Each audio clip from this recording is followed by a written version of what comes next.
Good morning, class. Good morning. I'm happy having you guys today. So today we are going to be talking of Madam, figure of speech. how was your weekend? Oh, it's okay, thank you. Today we are going to be talking of figure of speech, literary devices. We are going to be talking of definitions and how we can find them inside the given point. So I brought you guys a document that will help you guys the definitions. You guys will use it as I'm explaining. You get it better, and if you have any question, you can ask me. So. Thank you. Okay. So while I'm explaining, you guys will. The document is free, right? It's free. Yeah, it's free. I need it for you guys. Okay, so figure of speech or literally figurative language. It's like a language which employs various figures of speech. Like it's something that makes us to better understand what a point is talking about, or maybe it mostly has to do with points and all of those sorts. Ready, why I'm explaining, you look into your file so that if you don't understand it. You are so beautiful, that is the way. Thank you. Okay, first of all, we are going to be talking of simile. We'll be talking of simile. I would like you guys to give me an example of figure of speech that you know, like for example. So I want everybody's participation. Thank you. Metaphor. Yeah. Anaphor. Anaphora? Yes. Okay. Hyperbole. Okay. It's okay. So can you Example of what? Literally devices. Anonyms.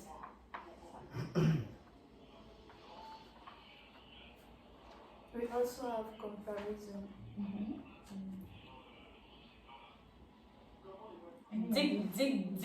Diction. Okay. That's a good point. Assonance. Okay.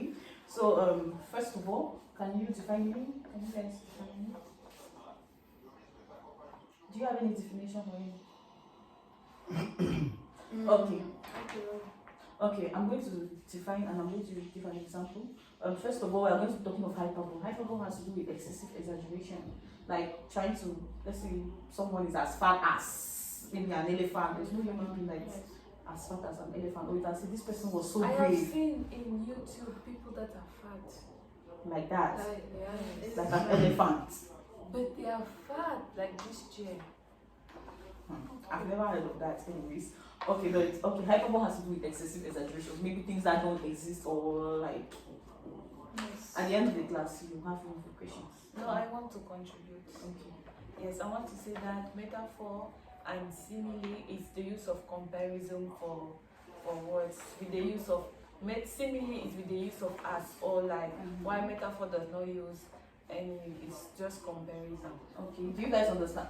Do you understand what she said? Yeah, I got it. Okay, I'm going to be talking of alliteration. Alliteration has to do with the repetition of same sounds at the beginning to the end of the word.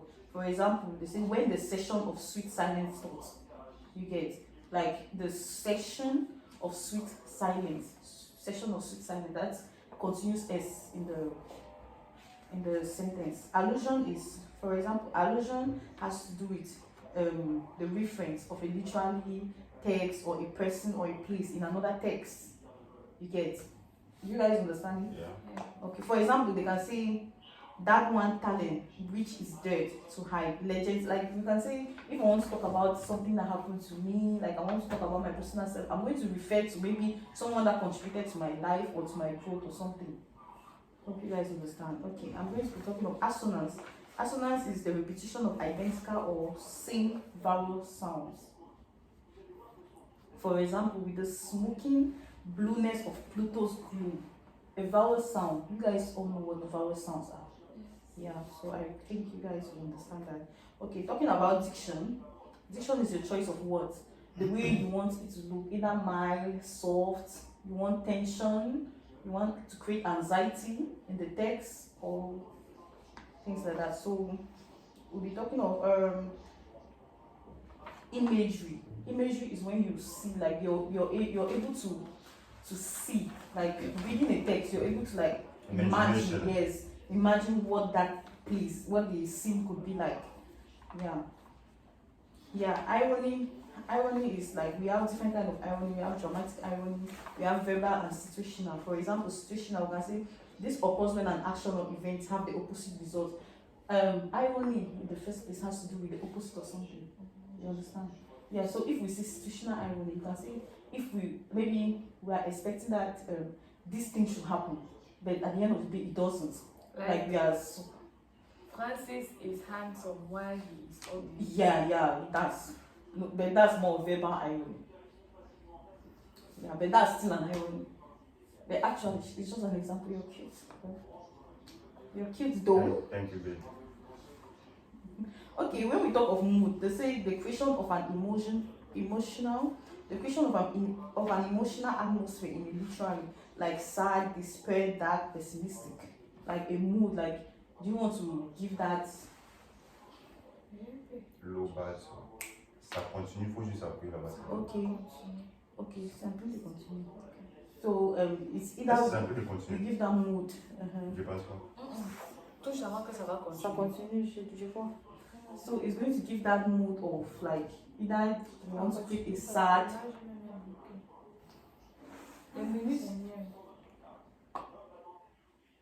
So either we want to give that image, that blur, that sad view and everything. Yeah, for example. Please, can I go? Okay. It's all like. Okay, we're talking of paradox.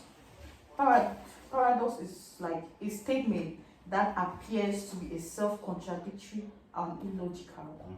But if you look deep into that sentence has a deep meaning that is trying to refer to something. Means like a lot. it means a lot, but the statement is going to be so vague. Yeah. You understand?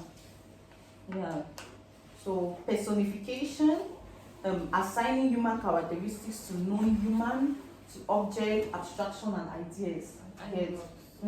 So like referring to a human being as maybe an object, like you're putting in place that person for this particular thing. Yeah. Okay, so talking about we have foreshadowing. Foreshadowing is like maybe in a particular, let's say, okay, it happens in our daily life. Like for example, in our normal life, maybe you can sleep and you see something, like people see visions or something. Like they will see to what will happen, something that will happen.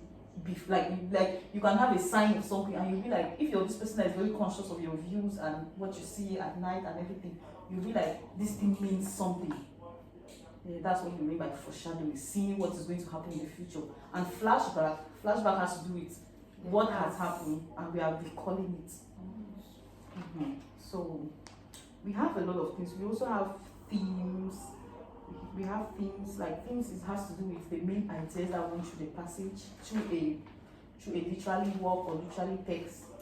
Like we have love, death, conflict, and stuff like that.